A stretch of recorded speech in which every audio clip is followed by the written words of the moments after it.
കേരളത്തിലെ ചില ജില്ലകളിൽ ഷിഗല്ല രോഗം കണ്ടുവരുന്നു. പ്രത്യേകിച്ച് ആലപ്പുഴ ജില്ലയിലെ തെക്കൻ പഞ്ചായത്തുകൾ, പ്രത്യേകിച്ച് ആറാട്ടുപുഴ പോലെയുള്ള പഞ്ചായത്തുകളിൽ ഷിഗല്ല രോഗം പടർന്നു പിടിക്കുന്നുണ്ട്.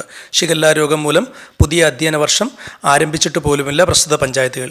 എന്താണ് ഷിഗല്ല രോഗം? ഷിഗല്ല എന്ന ഒരു ബാക്ടീരിയ മൂലമുണ്ടാകുന്ന ഒരു രോഗമാണ്. നമ്മുടെ ദഹന വ്യവസ്ഥയെ ബാധിക്കുന്ന ബാക്ടീരിയ മൂലമുണ്ടാകുന്ന ഒരു രോഗമാണ് ഷിഗല്ല. അതായത് നമ്മുടെ ചെറുകുടലിനെയും കുടലുകളെയും ആമാശയത്തേക്കാണ് പ്രധാനമായും ഈ രോഗമാണ്, ഈ ബാക്ടീരിയ ബാധിക്കുന്നത്. എന്തൊക്കെയാണ് ഇതിൻ്റെ ലക്ഷണങ്ങൾ?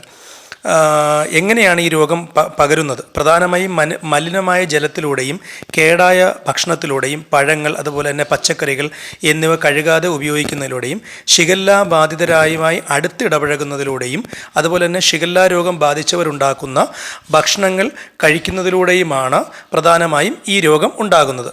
രോഗത്തിൻ്റെ പ്രധാനപ്പെട്ട ലക്ഷണങ്ങൾ വയറിളക്കം, പനി, വയറുവേദന, ഛർദി, ക്ഷീണം, രക്തം കലർന്ന മലം, ഇടയ്ക്കിടയ്ക്ക് മലവിസർജനം നടത്താനുള്ള തോന്നൽ എന്നിവയാണ് പ്രധാനപ്പെട്ട രോഗലക്ഷണങ്ങൾ.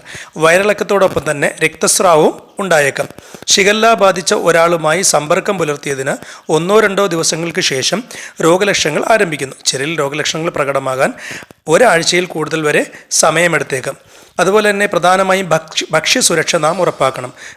പാല്, മുട്ട, മത്സ്യമാംസങ്ങൾ തുടങ്ങിയവ ഉപയോഗിക്കുമ്പോൾ ജാഗ്രത പുലർത്തണം. പ്രത്യേകിച്ച് ശീതീകരിച്ച് സൂക്ഷിക്കുന്ന ഇത്തരം ഭക്ഷ്യവസ്തുക്കൾ നാം ഉപയോഗിക്കുമ്പോൾ അതിനകത്ത് ഷിഗല്ല വരാനുള്ള സാധ്യത വളരെ കൂടുതലാണ്. പ്രധാനമായും ഇത്തരം രോഗബാധിതയുള്ളവർ അമിതമായി ശരീരത്ത് നിന്ന് ജലാംശം നഷ്ടപ്പെടുന്നതിനാൽ നാം ORS ലായനിയും കരിക്കും വെള്ളം, അതുപോലെ തന്നെ പുറമേ കൊടുക്കാൻ പറ്റുന്ന സൊല്യൂഷൻസ്, ലായനികൾ കൂടുതലും കഴിക്കുകയും എത്രയും പെട്ടെന്ന് വൈദ്യസഹായം തേടുകയും ചെയ്യേണ്ടതാണ്.